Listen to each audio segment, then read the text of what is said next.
Bueno, vamos a empezar con la primera mesa del Congreso Internacional, Límites a la conectividad permanente en el trabajo, salud y competitividad empresarial. Cada ponente dispondrá de 30 minutos en su turno de intervención. Posteriormente, abriremos un tiempo para lanzar preguntas a nuestros ponentes. Vamos a empezar con la primera ponencia, que se titula El trabajo en plataformas digitales y sus riesgos asociados en materia de salud, derecho a la desconexión. Nuestro ponente es Enric Nomdedeu i Biosca.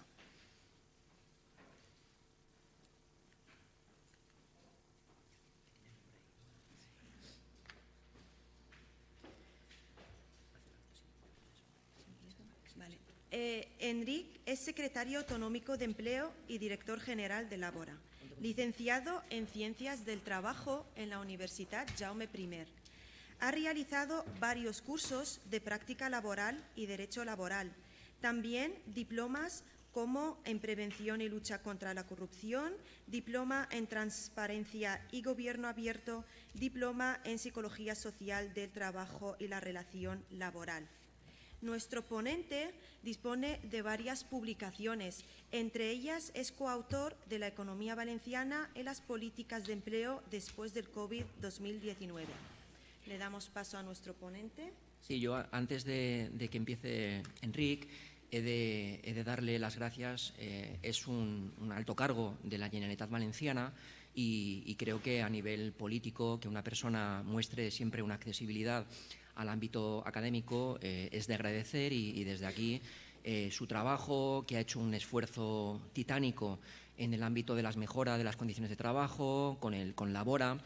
En la jornada semanal de 4 días ha sido un innovador a nivel nacional, con Íñigo Rejón de Más País, han trabajado mucho con Yolanda Díaz y creo que es una persona que le va a dar un relieve importante, un hincapié importante a este congreso y en particular se va a centrar en unos riesgos de unos trabajadores que sufren los problemas de desconexión porque es una cuestión estructural de trabajo y que conviven con esta conectividad permanente que causa merma a su salud física y mental y también a nivel de productividad y por tanto, como investigador principal, agradecer y como siempre su accesibilidad a Enric y bueno, Enric, muchas gracias y cuando quieras puedes empezar. Pues muchas gracias. Aclarar que sobre todo lo que soy es un alumno de esta universidad, con lo cual se me hace muy raro estar a este lado de la mesa cuando he pasado muchas más horas al otro lado. En cualquier caso, muchas gracias por la iniciativa, gracias a la universidad y gracias al profesor. La primera aproximación que hicimos desde la administración pública al problema de la conectividad o de la falta de desconexión de los trabajadores surge de la observación, concretamente de ver a un rider sentado apoyado en una bicicleta durante media hora, 3/4 de hora, esperando que pasase alguna cosa. Y la reflexión fue, ¿qué está haciendo esta persona? ¿Qué productividad tiene su empresa? ¿Cómo es su modelo de trabajo? Y nos pareció que valía la pena investigarlo y en ese sentido encargamos un trabajo, en este caso a la Universitat de Valencia, sobre el trabajo en plataformas, porque conocíamos muy poco en aquel momento de lo que ocurría en las plataformas y nos parecía que era una modalidad de trabajo que llegaba con fuerza. Se hizo entre junio y julio del 2021, se hizo una encuesta a 2.016 personas y conseguimos unas primeras conclusiones. La primera, en cuanto a la cuantificación, el 12% de la población en edad laboral, 16-65 años, trabaja a través de plataformas laborales en el País Valenciano, eso es algo más de 400.000 personas. El perfil de las personas trabajadoras en plataformas es joven, menor de 36, básicamente de áreas urbanas, con al menos una persona dependiente económicamente a su cargo, con un nivel socioeconómico medio alto, con estudios superiores y con un estatus laboral predominantemente de autónomo que trabaja de forma secundaria en la plataforma y lo hace en una única plataforma. Respecto al género hay una equivalencia entre hombres y mujeres, sin embargo sí que hay una gran diferencia en función de los oficios o de los trabajos, unos muy feminizados, otros más masculinizados. En el eje rural-urbano, mayor proporción de trabajadores de plataformas en zonas urbanas y por el origen de las personas trabajadoras, 1 de cada 7 personas, el 14,1%, es de origen extranjero, que es un porcentaje muy superior al del mercado laboral tradicional, que es 1 de cada 12 personas, es decir, un 8,9%, probablemente por la mayor, vamos a llamarle, tolerancia a aceptar unas malas condiciones de trabajo por parte de las personas que vienen de fuera, o por la mayor facilidad de encontrar trabajo a través de una plataforma cuando no tienes una red personal de contactos en cuanto llegas a un nuevo país. El 57% de los trabajadores en plataformas tienen al menos una persona económicamente dependiente de ellos. Y respecto a la formación, en el trabajo en plataforma se encuentra una gran sobrerepresentación de trabajadores de alta cualificación y una infrarrepresentación de las personas con estudios medios y bajos.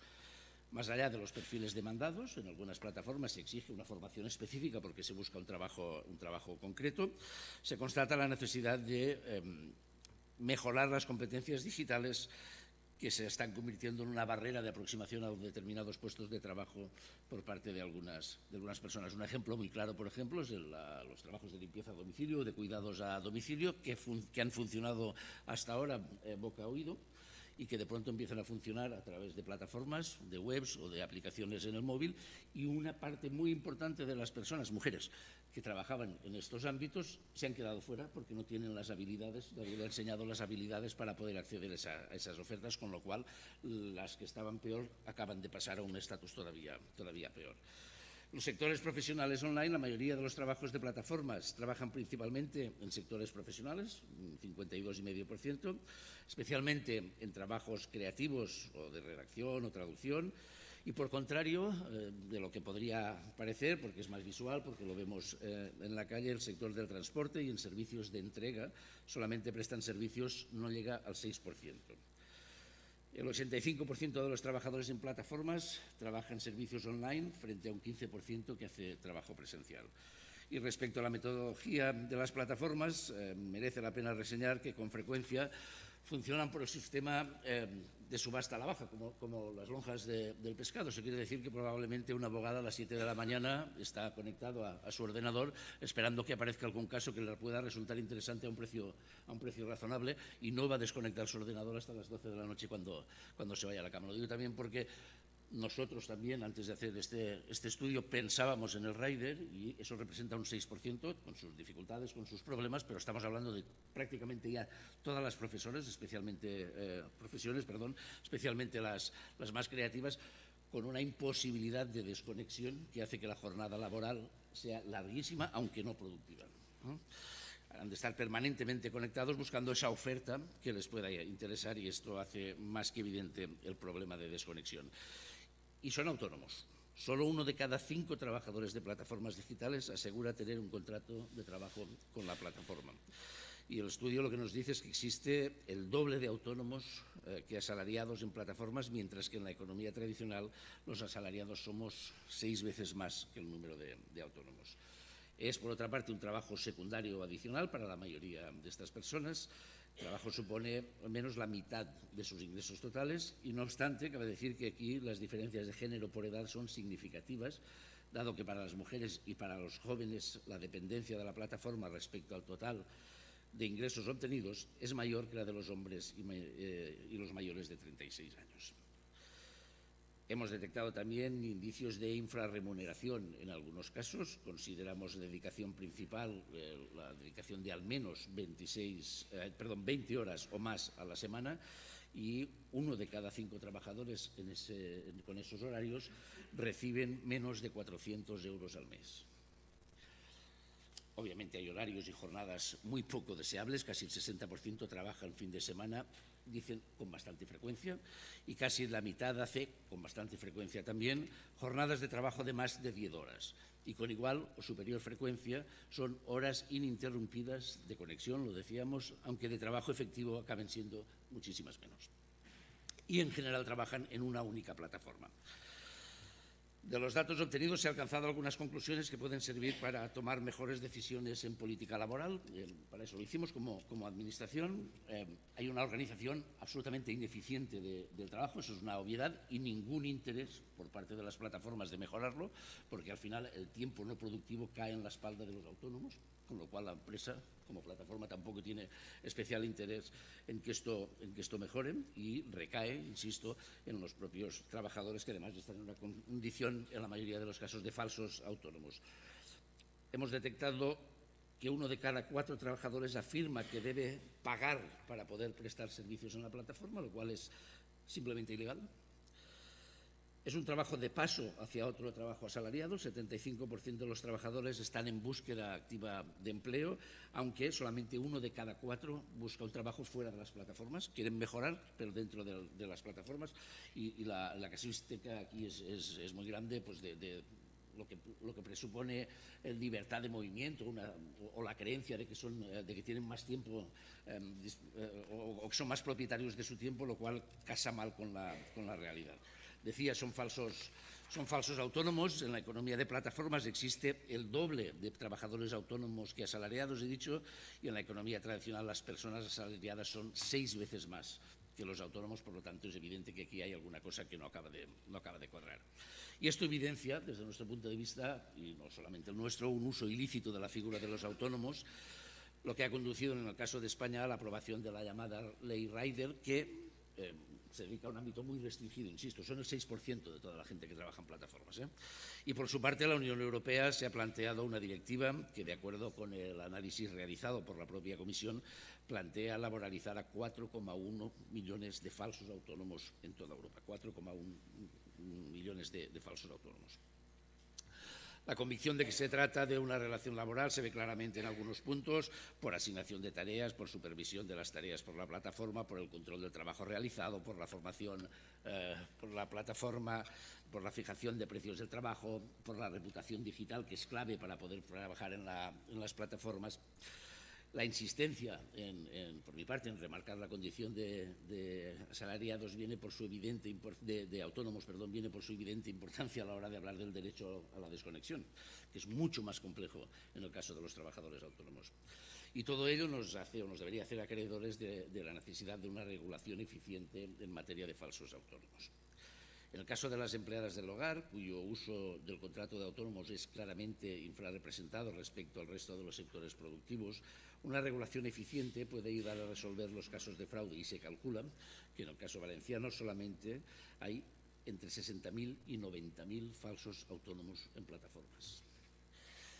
Tras examinar el derecho a la desconexión en plataformas digitales y cuantificar el número de personas que trabajan en esta actividad en la economía valenciana, analizar su perfil y sus condiciones de trabajo, es necesario destacar los problemas en materia de salud y seguridad en el trabajo planteado por la irrupción de la economía de plataformas digitales, y tenemos gente de Inbasat aquí en la sala que seguro que lo podrán explicar mejor que yo. Lo que entendimos rápidamente es que algunos de los defectos del sistema de las plataformas, como la hiperconectividad, que es básicamente de lo que hablamos en este congreso, o la falta de control de las condiciones sociosanitarias de las personas trabajadoras y su lugar de trabajo, afectaban de lleno al teletrabajo. Hay que entender, cuando se hizo la ley, nosotros presentamos algunas alegaciones. Al final, la inspección de trabajo, que también depende parcialmente de nosotros, puede acudir a la empresa, entrar y ver cuáles son las condiciones de trabajo, pero no puede entrar en mi casa sin una orden judicial. Con lo cual, la ley deberá de decir: oiga, si tenemos un porcentaje de personas que trabajan en su propio domicilio, vamos a ver de qué manera podemos hacer que se puedan garantizar la ergonomía de la silla, que la luz sea la correcta, etcétera, porque si no estamos retrocediendo cuando deberíamos de estar avanzando. Y si bien es cierto que en el momento en que se realizó y publicó el estudio, el porcentaje de trabajadores y de trabajadoras en esta modalidad era casi estadísticamente despreciable, no lo es menos el hecho de que la pandemia, que nos asoló pocos meses después, multiplicó exponencialmente el número de personas que nos vimos obligados a improvisar sin condiciones, sin garantías, la peor de las modalidades del teletrabajo. Mantenemos nosotros que aquello no fue teletrabajo, sino iros a casa y haced lo que podáis, y lo hicimos lo mejor que supimos y más que bien. Pero eso no eran condiciones de trabajo. Esa dura realidad nos llevó a intentar ampliar nuestra base de conocimiento de la nueva realidad sociolaboral, a fin de poder ofrecer propuestas de mejora sistémica y control de daños. Y en ese sentido procedimos a realizar una evaluación de riesgos laborales en las plataformas digitales. Hay hasta 4 nuevos estudios que hemos hecho por parte de Labora, de la mano de universidades, y que resumiré más que brevemente enumerando solo los puntos principales. Hemos analizado el trabajo de programación a distancia realizado a través de plataformas digitales, los trabajos manuales realizados mediante plataformas digitales, respecto a las personas que revisan contenido en línea a través de plataformas digitales, a los trabajadores de plataformas del sector de reparto de paquetería o el trabajo gestionado por inteligencia artificial. De esa primera aproximación que hicimos a través de las plataformas y, como decía, vimos que a consecuencia de la pandemia se abría el melón del teletrabajo, que después de terminada la pandemia en algunas empresas ha continuado, un porcentaje es mucho más elevado que antes de la pandemia. Nos parecía que el teletrabajo tenía, no solamente el teletrabajo, también el presencial, pero el teletrabajo tenía mayores implicaciones en la no desconexión y nos pareció que era interesante seguir estirando de ese hilo. Después de ese eufemismo de la nueva normalidad, el trabajo en remoto se disparó. Muchas empresas y trabajadores decidieron mantener al menos parcialmente el modelo de teletrabajo y teletrabajar desde casa, y eso es importante, desde casa o desde un coworking, no significa que las personas deban estar localizadas en todo momento, y ese es un principio básico que deberíamos de no olvidar. Por lo tanto, el derecho a la desconexión debe de ser respetado tanto en el trabajo presencial como en el trabajo a distancia. Quizá merece la pena recordar que es el teletrabajo y no es más que una forma de organizar el trabajo. Trabajar a distancia tiene los mismos derechos, el trabajador a distancia tiene los mismos derechos que el que realiza su trabajo en locales de la empresa, por lo que deberá estar a disposición de su empleador durante las franjas horarias que se establezcan, no más. La experiencia obligatoria de trabajar desde casa en un momento en el que no se podía salir a la calle, que toda la familia estábamos concentrados en un mismo espacio durante todo el día, donde no había grandes oportunidades de ocio o de desconexión, generaron una idea muy dañina del teletrabajo que, bien regulado, puede ser una opción muy positiva. Eso ha llevado a alguna legislación. El Gobierno aprobó el 22 de septiembre del 21 la primera ley de teletrabajo, que establece que el trabajo a distancia será voluntario, reversible, que tendrá que formalizarse por escrito entre empleado y empleador y que los gastos deberán ser sufragados por la empresa. El texto permite a las empresas adoptar las medidas de vigilancia que consideren oportunas para verificar que el trabajador cumple con sus funciones, con límites. Seguramente durante la pandemia todos hemos sufrido algún jefe que convocaba reuniones de una manera extraordinaria, cuando multiplicando por 2, por 3, por 4 las que teníamos en presencial, seguramente fruto de una mentalidad de presencialidad, cuando lo único que pretendían saber es que si estábamos en pijama, no necesitaban saber nada más. Querían saber, porque al final muchas de las reuniones no servían absolutamente para nada, más que para cortarnos el ritmo de trabajo. Seguramente lo que tenemos que hacer es avanzar hacia el trabajo por objetivos y eso nos va a permitir a los trabajadores y a las empresas estar mucho más tranquilos y ver que los resultados funcionan. Se relajaron los requisitos de registro horario, aunque se sigue exigiendo que la fórmula elegida refleje fielmente el momento de inicio y finalización de la jornada y de los tramos de actividad. Las empresas deben de entregar a la representación legal de las personas trabajadoras copia de todos los acuerdos que deberán contener una serie de puntos, entre los que destacamos, a efectos del Congreso, horario de trabajo y distribución entre trabajo de presencia y trabajo a distancia, y centros de trabajo de la empresa y lugar de trabajo a distancia elegido por el trabajador o la trabajadora.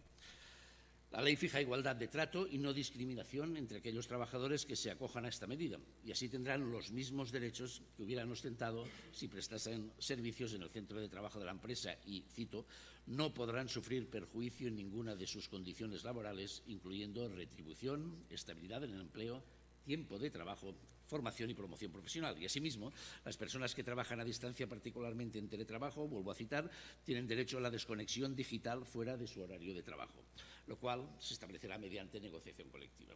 Última cita, el deber empresarial de garantizar la desconexión conlleva una limitación del uso de los medios tecnológicos de comunicación empresarial y de trabajo durante los periodos de descanso, así como el respeto a la duración máxima de la jornada y a cualesquiera límites y precauciones en materia de jornada que disponga la normativa legal o convencional aplicable.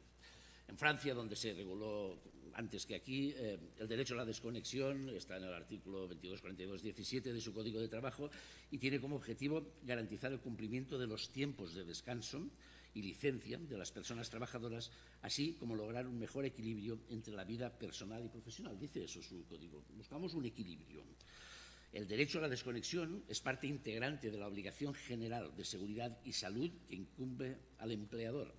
Como tal, puede ser implementado en la empresa por convenio colectivo o por carta específica previa consulta al Comité Económico y Social.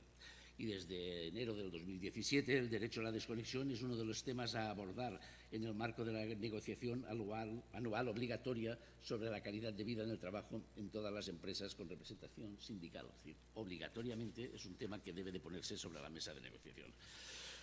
Y corresponde a las empresas garantizar el derecho a la desconexión y las formas son plurales y complementarias. Algunos ejemplos concretos. Bloqueo de correos electrónicos fuera del horario laboral. Michelin puso en marcha una herramienta digital que envía una alerta al empleado cuando se conecta más de 5 veces a su buzón en remoto fuera de su horario laboral. La definición de los tiempos de trabajo y desconexión, la POS definió en un acuerdo de igualdad profesional entre mujeres y hombres de 3 de julio del 2015 que el horario de desconexión es desde las 20 horas hasta las 7:30 del día siguiente y los fines de semana en los que no pueden recibir comunicación del correo francés. Información del empleado. Varias empresas han puesto en marcha un sistema de información, guías dedicadas, intranet, pop-up, etcétera, que recuerda a los empleados que tienen derecho a desconectarse fuera de su horario laboral. O el recordatorio de las firmas de correo electrónico, que es una medida no vinculante, pero que puede ayudar, por ejemplo, que el final de tu correo diga un texto similar a si recibe este mensaje después de las 6 p.m. no tiene por qué responderlo inmediatamente. Y finalmente la implementación de un programa de correo en vacaciones que directamente desde la empresa desvía al trabajador que esté en ese momento trabajando los correos que le llegan al que está de licencia o de permiso. La norma cuenta con un sistema sancionador para las empresas que no respeten el derecho de desconexión. Hay algunos aspectos negativos que nos parece que se tienen que reseñar en el teletrabajo. La investigación de Eurofound muestra que las personas que trabajan regularmente desde casa tienen más del doble de probabilidades de superar el máximo de 48 horas de trabajo por semana, en comparación con las que trabajan en las instalaciones de su empleador. Casi el 30% de los que trabajan desde casa informan que trabajan en su tiempo libre todos los días o varias veces a la semana, en comparación con menos del 5% de los que lo hacen en el espacio físico de la empresa. Perdón. El derecho a desconectar. Para comprender completamente cómo funciona en la práctica este derecho a la desconexión, podemos recurrir, por ejemplo, a lo que se ha hecho en Irlanda, quienes introdujeron en su código de práctica para las organizaciones sobre cómo implementarlo. Los 3 derechos fundamentales consagrados en su código son el derecho de un empleado a no tener que realizar rutinariamente un trabajo fuera de su horario normal de trabajo. 2, el derecho a no ser sancionado por negarse a atender asuntos de trabajo fuera del horario normal de trabajo. Y 3, y me parece interesante, el deber de respetar el derecho de otra persona a desconectarse. Por ejemplo, no enviar correos electrónicos o llamar rutinariamente fuera del horario normal de trabajo a un compañero, a una compañera, a un superior. El derecho a desconectar no solo prohíbe este comportamiento por parte de la gerencia, sino que también otorga a los empleados el derecho de apagar sus dispositivos de comunicación y enviar correos electrónicos automáticos cuando no están disponibles. Conocida ya respuesta automática que algunos hemos puesto en marcha en nuestros correos. ¿El derecho a la desconexión solo es bueno para los empleados? No, lo decía el profesor. ¿Por qué deberían las organizaciones explorarlo? Pues porque aunque en principio pueda parecer beneficioso para una organización que el personal trabaje regularmente fuera del horario para realizar trabajos y responder consultas, en realidad puede resultar muy perjudicial. El personal que no puede descansar adecuadamente después de un día de trabajo y continúa con el estrés del trabajo fuera del horario puede agotarse, ser menos productivo, desilusionarse en su función y el cansancio y la menor atención sabemos que incrementa los accidentes laborales. El derecho a desconectar funciona para contrarrestar esto, alentando y esperando que el personal se desconecte cuando no está trabajando. No solo puede ayudar a promover un mayor bienestar del personal, sino que también puede ser una forma efectiva para que la organización demuestre que se preocupa por sus empleados, algo que puede ayudar a retener su personal y atraer a nuevos empleados. Y esto lo estamos viendo ya cada vez que nos sentamos con determinadas empresas que quieren instalarse en la comunidad y que buscan, a partir de ciertos niveles salariales, otras condiciones de trabajo que son las que lo hacen atractivo. Es evidente que para los empleados los avances tecnológicos y los grandes aumentos en el trabajo remoto han establecido la idea de que debemos estar siempre activos, ¿no? Y la iniciativa del derecho a desconexión pretende devolverle la autonomía a los empleados. Los estudios han demostrado que reconocer a los empleados el derecho a desconectarse, aumenta el compromiso, la productividad y el bienestar. Con origen en Francia, las iniciativas de derecho a la desconexión exigen que las organizaciones no puedan esperar que los empleados estén disponibles fuera de su horario laboral establecido. Una legislación que ahora se ha expandido a Irlanda, Canadá, España y muchos otros países. Y, sin embargo, al mantener un enfoque en un conjunto de horas de trabajo establecidas durante las cuales el empleado debe estar disponible, el derecho a desconectarse simplemente hace desaparecer el reloj físico de la pared, pero lo coloca figurativamente en la nube. Aunque es una iniciativa importante, se necesita un mayor enfoque en la autonomía de los empleados para maximizar los beneficios previstos por esta. Esta es una opinión personal. Desde mi punto de vista, hay que avanzar en la evaluación del desempeño y en el trabajo por objetivos. Lo estamos intentando en algunos departamentos de la Administración y creo que sería muy positivo que llegase a las empresas. Hay algunas limitaciones, lógicamente, al derecho a desconectar. Se enfoca en horas específicas en las que los empleados pueden desconectarse y establece una ventana durante la cual debe estar accesibles. Ya hemos dicho que establecer horas de trabajo durante las cuales los empleados deben estar disponibles es un vestigio de la era industrial y del presencialismo, ya que no reconoce que el valor de los empleados de hoy a menudo se basa en sus resultados, incluido el trabajo creativo. Y además, cuando las organizaciones implementan políticas que permiten a los empleados la libertad de elegir por sí mismos cuándo y cómo desconectarse, se maximizan los beneficios de bienestar y rendimiento de la desconexión. Reconocer el derecho a desconectarse en sus propios términos puede ser la mejor fórmula para promover tanto el desempeño como el bienestar. Respecto a las comunicaciones, la urgencia de los mensajes de texto o correos electrónicos, el maldito WhatsApp, puede malinterpretarse fácilmente cuando se envían fuera de horario laboral habitual del destinatario. Si el correo electrónico que se envía no es urgente, debe informar que no se espera una respuesta inmediata. De la misma manera, al programar reuniones hay que tener en cuenta el horario normal de trabajo y los descansos de los empleados. Esto se debe aplicar a las reuniones tanto presenciales como online. Mezclar horas de trabajo y tiempo libre definitivamente puede convertirse en un problema para las personas según la psicología del trabajo. Una posible consecuencia es que los empleados ya no se desconecten y estén constantemente ocupados en su trabajo, lo que puede provocar trastornos del sueño, cansancio, agotamiento, depresión e, insisto, accidentes de trabajo. ¿Cómo separamos pues el tiempo de trabajo y el tiempo libre? Pues según la Ley de Empleo de Alemania, tanto las empresas como los empleados debemos trabajar para separar el trabajo del tiempo privado. Diversos estudios sobre el trabajo de oficina en el hogar han identificado la disolución de fronteras como algo realmente negativo y peligroso, al sufrir tanto la productividad laboral como la satisfacción con la vida. Y para apoyar la separación de tiempo cuando se trabaja de forma remota, se recomiendan 5 herramientas. Singularizar en casa un lugar separado donde trabajar, no uso de dispositivos privados, especialmente teléfonos móviles, etc. Disponibilidad, en principio, como máximo dentro de las horas de trabajo, estar disponible dentro de esas horas de trabajo, no fuera. Control de la duración del tiempo de trabajo diario y un marco de tiempo temporal entre un horario que se puede preestablecer con la empresa. En el caso de los trabajadores españoles y su derecho a la desconexión, es el que autoriza a los trabajadores a no conectarse a dispositivos electrónicos profesionales durante los periodos de vacaciones y permisos.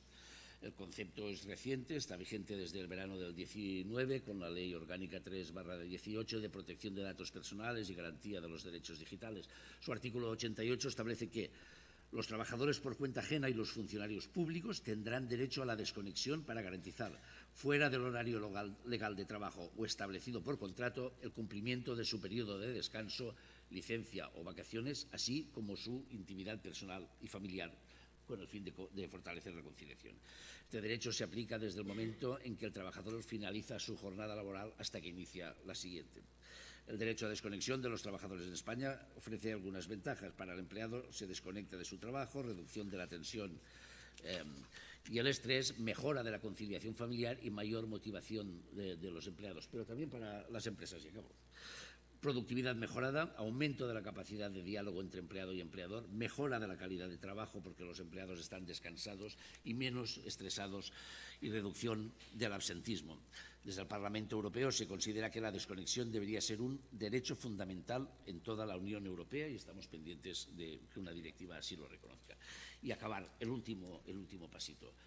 La jornada de 4 días semanales a la que hacía referencia el profesor, en la línea con todo lo visto hasta el momento, y desde la Secretaría Autonómica de Empleo y a través de la Dirección General de Trabajo y de Labora hemos sido pioneros de verdad en proponer la jornada laboral de 4 días o 32 horas, porque esta reducción tiene una relación directa y evidente con la mejora de los usos de los tiempos y el derecho de la desconexión efectiva. O 1 hora menos de trabajo diario y 1 hora más de desconexión, o 1 día menos de trabajo a la semana.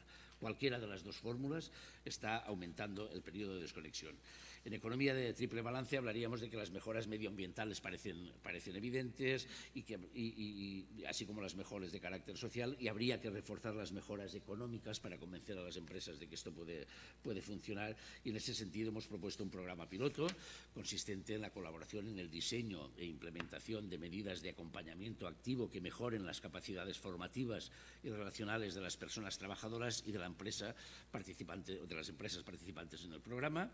A ellos se suman programas de fomento de contratación indefinida derivada de la racionalización de la jornada laboral, y también desde la Dirección General de Trabajo, Bienestar y Seguridad Laboral hemos convocado ayudas destinadas al establecimiento de incentivos a la reducción de la jornada laboral a 4 días o 32 horas semanales y a la mejora de la productividad en las empresas para el ejercicio 2022, que se repetirá en 2023, porque partíamos de la base de que trabajando más horas que en otros sitios somos menos productivos, por tanto en esa ecuación fallaba alguna cosa y tenía que ver con la productividad. Es evidente que las largas jornadas de trabajo, la incertidumbre permanente y la aceleración de la vida en general dificultan de manera muy importante la conciliación de la vida laboral y familiar y acentúan desigualdades de género preexistentes, y además resulta preocupante el crecimiento exponencial de las enfermedades de tipo psicológico vinculadas al trabajo. La reducción de la jornada laboral a 4 días sin pérdida salarial tiene la capacidad de corregir buena parte de estos desequilibrios. Al obtener más tiempo libre se contribuye a mejorar la capacidad de las personas para llevar a cabo de una forma adecuada las tareas familiares o de cuidados, especialmente en una sociedad envejecida en la que cada día son más necesarios estos cuidados. Y también es posible que la situación económica actual, marcada por la subida tan elevada de los precios de la energía, contribuya a que las empresas se replanteen limitar la producción a 4 días a la semana como medio de abaratar una factura energética que ha llegado a alcanzar un coste imposible de asumir. Quizás sea el momento de que los gobiernos apoyen decididamente esta propuesta y, de hecho, como decía el profesor, antes de final de año será público un programa piloto por parte del Ministerio inspirado en el nuestro, y hemos participado muy activamente en todas las reuniones para diseñarlo y se pondrá en marcha, insisto, antes de final de año.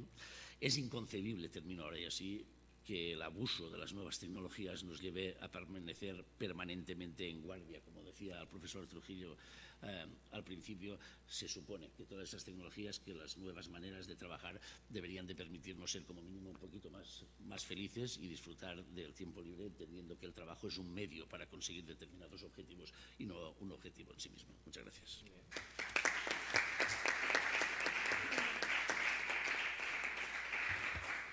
Bueno, muchísimas gracias, Enric. Una disertación muy amplia, muy excelente, donde ha tocado diversos temas que se han de poner de relieve. Estamos en un ámbito social, estamos en la universidad, en la academia, y como estudios doctrinales lo que ha señalado el profesor y ha quedado registrado por YouTube debe llegar a la sensibilidad de todos los empleados, las empresas y también a nivel nacional. Debe ser un empuje este congreso para la mejora. Ha señalado palabras como avanzar, formular, deberes, derechos. Ha señalado que el exceso de la jornada de trabajo y lo lo recalco y lo subrayo, es una de las enfermedades más abundantes en el mundo actual.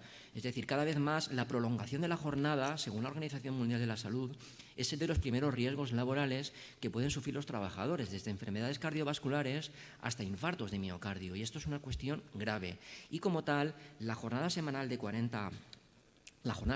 que se reduzca, estamos hablando del año 1919, desde que estamos con 40 horas. ¿Por qué no es tiempo de modificar y de reducir esta jornada? Estas horas de trabajo deben ser reducidas porque hay fórmulas. La productividad puede crecer. El presencialismo en los centros de trabajo no es productivo y las horas de trabajo así lo están determinando.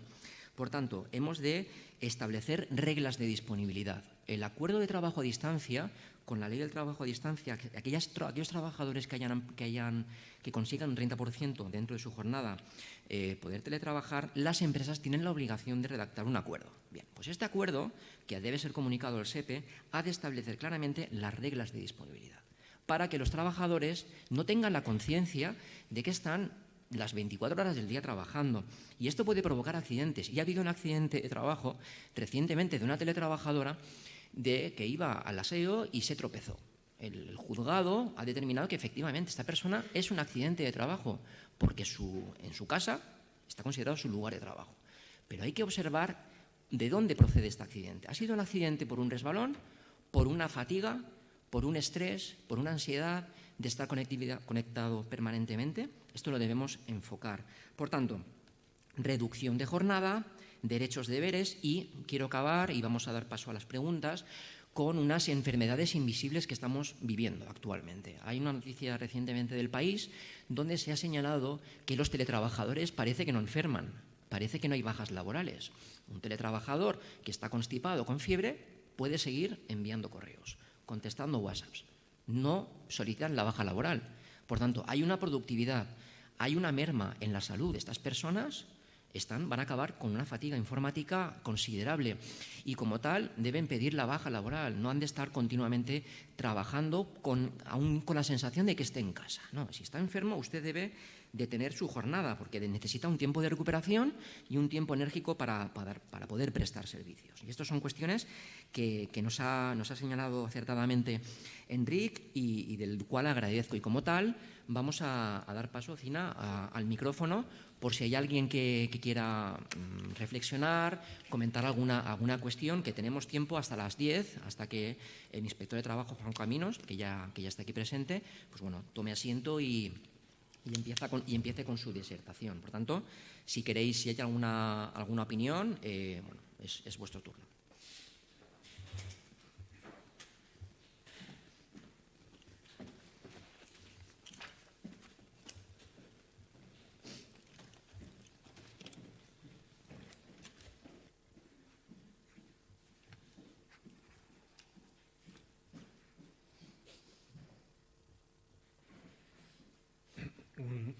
Gracias. En primer lugar, muchas gracias al profesor Trujillo por organizar este evento que me permite conocerlo en persona y volver a visitar esta universidad, que desde 2020 no venía.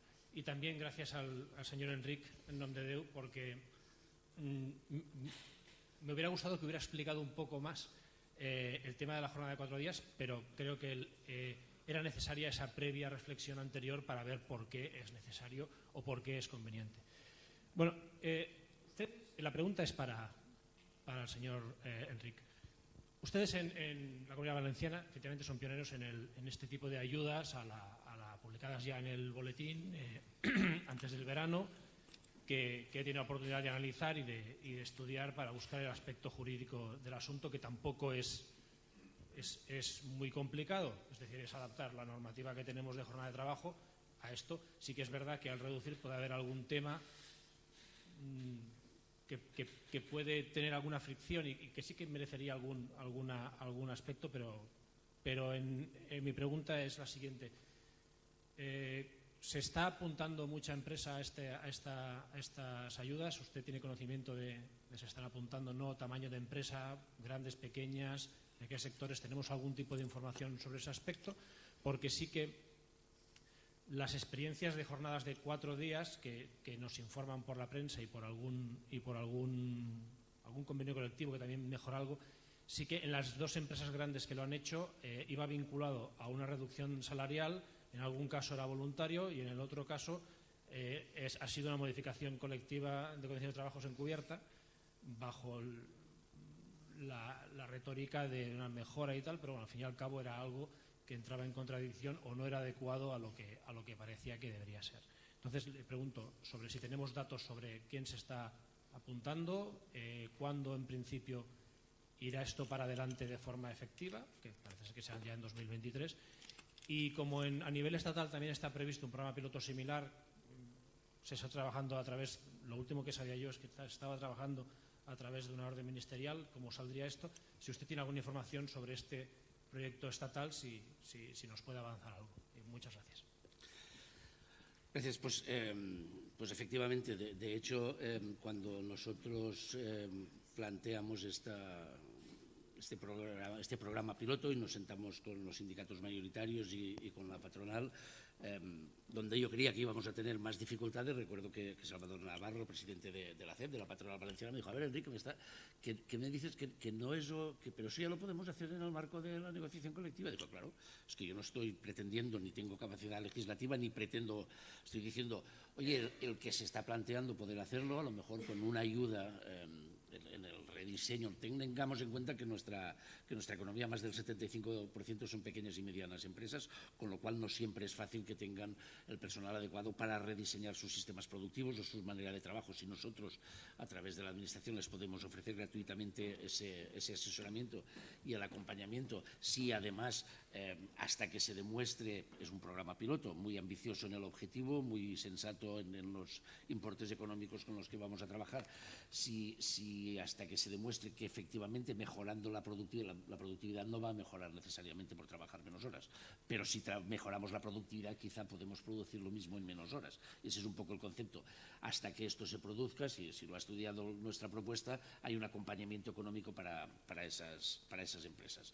En primicia, 118 empresas pidieron información, de las que finalmente 45 y digo en primicia porque lo haremos público mañana, 45 empresas han presentado la documentación, de las que finalmente solamente 5 van a iniciar el proyecto. Eso es así por diversas razones. Primera, porque es novedoso, porque salió en verano, porque hubo poco tiempo para presentarlo. Y una de las cosas que hemos detectado es que la mayoría de las empresas que se han acercado son pequeñas y medianas, era de esperar, por eso, por la tipología de la empresa valenciana, y porque seguramente una gran empresa no nos necesita para replantearse ese tipo de historias. Una de las condiciones que nosotros poníamos para poder acogerse a este programa era tener el plan de igualdad de género en las empresas. ¿Qué ha sucedido? Que como las empresas más pequeñas no tienen obligación de tenerlo, muchas de ellas se han quedado fuera porque no lo tenían. ¿Cuál ha sido la parte positiva? Digamos, se han comprometido a tener su plan de igualdad para que cuando en enero o febrero salga la convocatoria del 2023 puedan acogerse, y de paso ya han visto cómo les funciona un poquito a las otras empresas que van a empezar a final de este año. Por lo tanto, hablar de 5 empresas evidentemente no es un éxito apoteósico. Más de 100 empresas consultando y 45 que llegaron a presentar documentación, aunque en algunos casos no se podían acoger por cuestiones técnicas. Por ejemplo, en la segunda convocatoria vamos a mejorar la definición de quién puede acogerse. Se han presentado bastantes cooperativas. Como nosotros hablábamos de empresas, el socio cooperativo no debería de poder, pero los trabajadores de la cooperativa sí.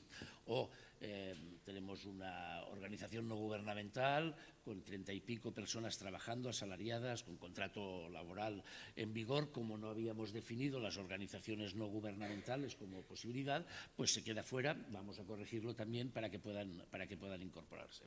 Por lo tanto, ya digo, mañana serán públicas esas cifras. Empezamos muy modestamente, pero hemos conseguido, como poco, que una serie de empresas que no tenían plan de igualdad lo tengan. Creo que los planes de igualdad tienen mucho que ver con lo que estamos hablando, y eso sí que lo vamos a somatizar como un éxito de la convocatoria, aunque sea en paralelo.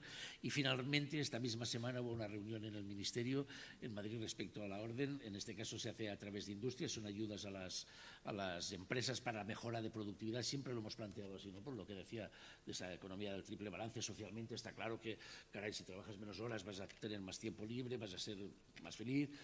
Medioambientalmente es evidente que si hay menos desplazamientos pues tiene mejoras, pero y económicamente el balance económico de las empresas es fundamental, era el de riesgo, y por eso lo enfocábamos desde el primer momento diciendo, oye, si mejoramos la productividad, decía el profesor, desde el 1919 tenemos el mismo horario, creo que tecnológicamente y en procesos hemos aprendido muchísimo como para que podamos repartirnos un poquito mejor esas mejoras de todos estos años, ¿no? Y algo les debería de tocar alguna vez también a los trabajadores, en beneficio, insisto, de la empresa, que la empresa eso le va a servir, lo he dicho antes y termino con esto.